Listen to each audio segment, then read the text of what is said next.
컨텐츠를 올리다 보면 가끔씩 어떤 특정한 주제에 대해 답안을 작성하는 경우가 있습니다.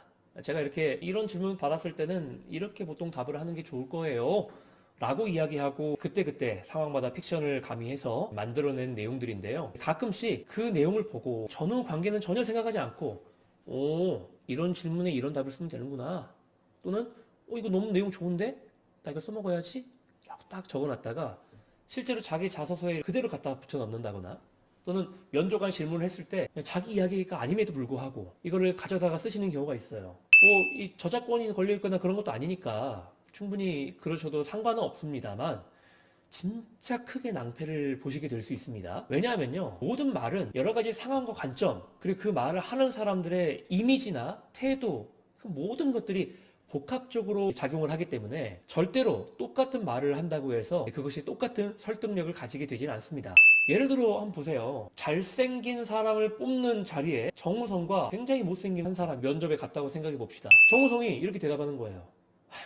부끄럽습니다. 제가 스스로 잘생겼다고 하기에는 조금 부족한 부분이 있고 다만 부족함 없이 살아가고는 있는 것 같습니다 라고 이야기하면 듣는 사람 입장에서 어떻게 생각해요?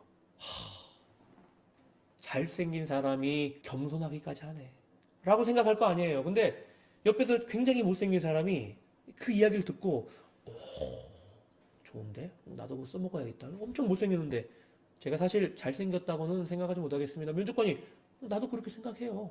당신이 잘생겼다고 저는 생각하지 않습니다. 근데 저기는 계속 그래도 감사하게도 부족함 없이 이렇게 살아가고 있습니다. 그러면 면접관이 의문을 가지잖아요. 뭐라고?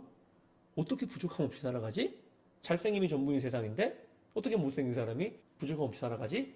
의심에 의심을 물어서 계속 꼬리 질문 추가 질문 할 거 아닙니까? 물론 이거는 잘생긴 사람을 뽑는 그런 면접도 없을 뿐더러 픽션인 내용이니까 제가 극단적으로 예시를 든 거죠. 하지만 이런 상황과 관점과 그리고 내게 주어진 어떤 현황이라는 게 있단 말이에요.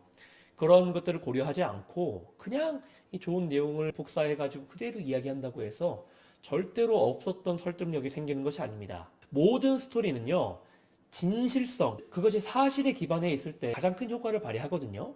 물론 사실이라도 그걸 제대로 구성하지 않거나 말의 구조를 제대로 맞추지 못하면 사실인데도 거짓말처럼 들릴 수는 있습니다. 하지만 그건 별개의 문제죠. 먼저는 좋은 스토리를 구성하기 위한 전제 조건으로 자신의 이야기에 대한 이 사실성이 있어야 됩니다. 그리고 그것을 누군가에게 전달했을 때 또는 면접관에게 전달했을 때 진실성이 느껴지고 진정성이 느껴져야죠. 그렇기 때문에 혹시나 하는 마음에 미리 말씀드립니다. 왜냐하면 제가 컨설팅을 하다 보면 이분의 이야기는 아니지만 이분에게 어떤 영감을 주거나 도움을 주기 위해서 예전에 컨설팅했던 사람의 예시를 약간 픽션을 가미해서 알려드리곤 한단 말이에요. 그럼 그때 강사님 이거 좋은데요? 좀 적을게요. 이러면 적은 사람도 있어요. 아무 의미 없는 내용입니다. 자기의 이야기가 아니니까. 가장 아름답고 설득력 있는 이야기는 바로 자기 자신의 실제 경험을 바탕으로 잘 구성이 된 이야기다 라고 할 수 있겠습니다.